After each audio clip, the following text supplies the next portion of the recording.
Welcome to Management TV.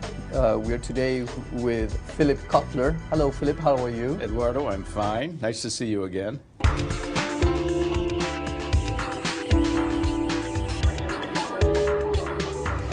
When you look at the breakthroughs that you did in the marketing science by installing the concepts of marketing at all levels, maybe 20 years ago, having a chief marketing officer was the only way of having that knowledge in a company. Mm-hmm. Today, everyone breathes your concepts of products and price and promotion.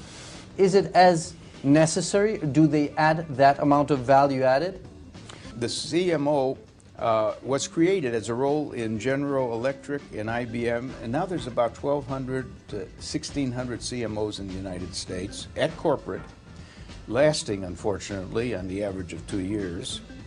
However, that's an average, and some of them have been there for 8 to 10 years.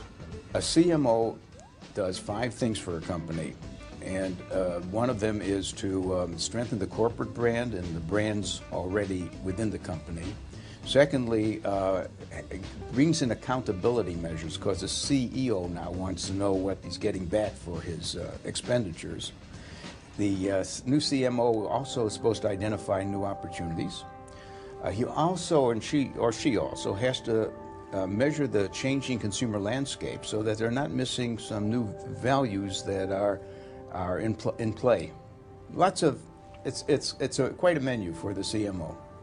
Okay, but that mostly relate to making the whole organization more customer marketing oriented. Yeah, that's been my mission and drive for all these years, to say that companies that are customer driven and market savvy, segment savvy as well, outperform those who are still in a product state of mind. The product state of mind is sort of, all we have to do is make better products than the next guy. Yeah. It just doesn't work. In fact, we've got such commoditization that has settled in on most mature industries that you got to be not only different but unique in some way.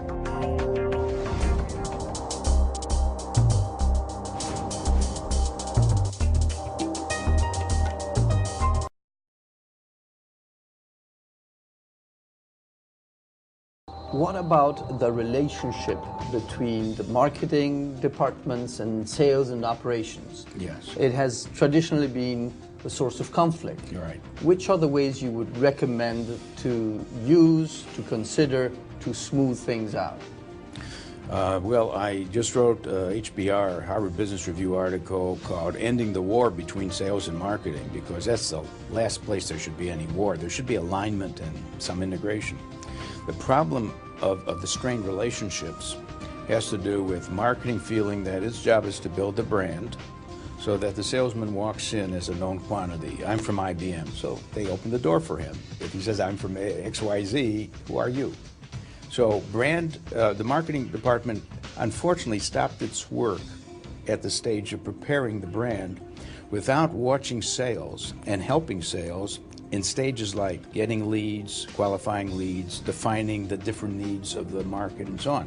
The other thing is the salespeople have complained that they haven't participated in the development of the marketing plan, and therefore they don't accept the plan.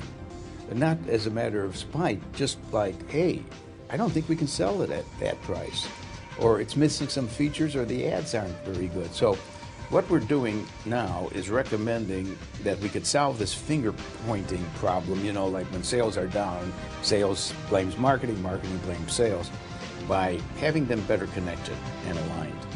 Okay. Would that lead us to have, again, a sales and marketing vice president, therefore one head over the two to coordinate them instead of separating them? Because marketing used to ask for the same role, the same level as sales, and not to be under sales. Yes. Well, you know, marketing was under sales. Okay. Sales from the beginning was the oldest profession in the world. But marketing's 70 years old. And when these people called marketers did certain things that helped the salespeople, and they were located in the sales department, there's a reason why they became a separate department eventually, and that is marketing plans. They're not sales plans. The salesmen are doing their sales plans. Once you say, I need a marketing plan, you're going to have a larger view where sales is part of it. Okay. And so you create a marketing department.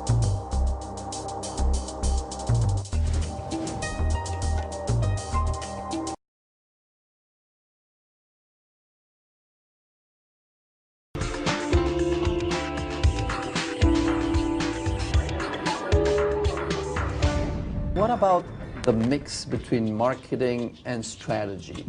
For example, the blue ocean concept, where instead of focusing on looking at your competitors and doing the same things a little bit better, just think in new spaces, in blue spaces instead of red spaces. What are your thoughts on that? How does it interlink with the marketing concepts? Well, let me first say that I've been recommending to everyone to read Blue Ocean Strategy. I think that's a real contribution. Some of it is a reformulation of ideas we've had, but it's put in a nice way, especially a thing they call their strategy canvas, yes. And there are 6 ways of getting ideas. Is that a book on marketing or is that a book on strategy? Remember, marketing was sort of positioned as a communication area for a long time, and then the 4 Ps said it's more than communication, it's price and place and product features. And so then marketing moved into the next stage. It's really segmentation, targeting, and positioning, and then followed by the 4 Ps. Well, that's moving toward a strategic view. In other words, we had tactical marketing. Marketing was very tactical. Yes. We then moved it to strategic marketing. Meanwhile, you had some people like Hamill and Porter and so on, talking from, Porter in his case from industrial strategy, how an industry should function, and Hamill in another manner, also interesting. So they've been coming together, and I don't know where the boundary ends between what is marketing strategy or strategic marketing and what is the strategy that the management people are working on. And probably it will not get better, or because the boundaries of industries, yeah. You know, do we have a cell phone, a computer, a TV, or? Yeah. And the times are getting shorter, so the difference between tactical marketing and strategy was significant. Today is just shoot, aim, and then... now we say fire, fire, fire. Fire, we don't fire.